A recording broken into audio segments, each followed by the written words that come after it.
গেছে গেছে ওদের একটা গেছে ও বাড়া মরি জন্য কিনলে কনফার্ম করে মরি এইসাথে মরে যা আমি মনে হয় আর বাঁচলুম না রে মান্টু একাই বাঁচে আছিস। এখন কোনো বাড়তি কথা বলবে না কেউ, তাহলে কিন্তু আমার মনোযোগ নষ্ট হয়ে যাবে। স্যার আপনি মনোযোগ দেন আর মনোযোগ দেন, ও আমার দেহার বিষয় না, যেমনি হোক বুইয়া করেন। কেন? এই মহিলা লীগের সভাপতি চুপ কর হে। মান্টু তোর মেশিন বড় আছে, সামনের দুইটার তো মেশিন ছোট, টেনশন করিস নি, ওই টুনটুনি দুইটারে তুই খেয়ে দিতে পারবে আমি জানি। মানুষ নাকি? মারবার টুমা তোর মারতে হবে বললা মাকেশ নি পড়লা কি করে এতে পান্টু আরেকটা প্লেয়ার আছে, যেমনি হোক বুইয়াটা লিয়া রে ভাই, এত কষ্টের পরে বুইয়া না পাইলে কিন্তু ভালো লাগবে না।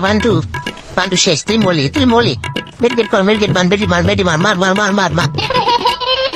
ইয়া